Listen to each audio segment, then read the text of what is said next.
जय हिंद दोस्तों, मैं हूं ब्रजेश मौर्य और आप लोग देख रहे हैं मेरा हिंदुस्तान न्यूज। आज मेरा हिंदुस्तान न्यूज में बात करेंगे कि बिहार की राजनीति में लालू यादव के बड़े बेटे तेज प्रताप यादव हमेशा चर्चा में रहते हैं।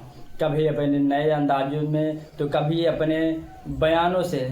हाल ही की दिनों में उनकी राजनीति पारी एक और वजह से सुर्खियों में है।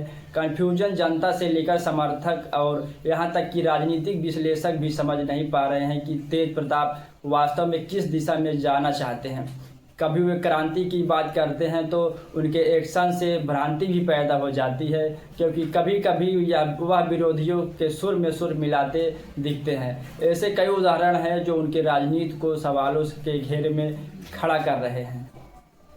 बिहार की वर्तमान राजनीति अजीबोगरीब उथल पुथल और परिवर्तन के साथ आगे बढ़ती दिखाई दे रही है, लेकिन इसके साथ ही बड़ा तथ्य यह है कि इस क्रम में कई तरह के कन्फ्यूजन भी सामने आ रहे हैं, लोगों को भ्रमित कर रहे हैं। अभी बात लालू प्रसाद यादव के बेटे तेज प्रताप यादव के लगातार कन्फ्यूजन क्रिएट किए जाने को लेकर है। दरअसल बिहार चुनाव में तेज प्रताप यादव एक बड़े फैक्टर हैं जो इस सवाल का जवाब आने वाले विधानसभा चुनाव में परिणाम में जरूर निकाल कर आएंगे। मगर उसके पहले की राजनीति दिशा जो कहानी बयां कर रही है वह कुछ संकेत करती है कि कैसे तेज प्रताप यादव अपने निजी जीवन से लेकर राजनीतिक जीवन में कन्फ्यूजन क्रिएटर के तौर पर भी स्थापित होते जा रहे हैं।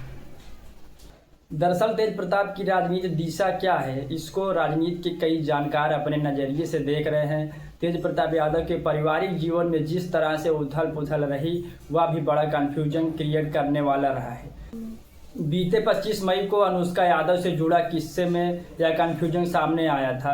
पहले तो उन्होंने अनुष्का के साथ उनकी तस्वीर को सोशल मीडिया पोस्ट करने के बाद से इनकार किया, फिर स्वीकार कर लिया कि वह पोस्ट उन्होंने ही किया था। इसके बाद जब पार्टी और परिवार से बेदखल किए गए और अपनी राजनीतिक पार्टी बना ली तो वह कन्फ्यूजन साफ साफ दिखता है। तेज प्रताप यादव ने हाल ही में एक सभा में जय सिया राम का नारा लगाकर सबको चौंका दिया। उनकी यह लाइन आरजेडी की पारंपरिक धर्मनिरपेक्ष राजनीति से अलग दिखती है।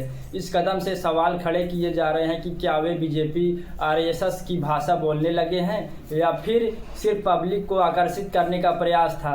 यहाँ एक कन्फ्यूजन हुआ कि क्या वह बीजेपी से अलग दिखने के लिए जय श्री राम जय सिया राम कह रहे हैं। जाहिर इस घटना को उनके राजनीतिक रुख पर भ्रम और बढ़ा दिया है और लोग अपने अपने नज़रिए से सोचने लग गए।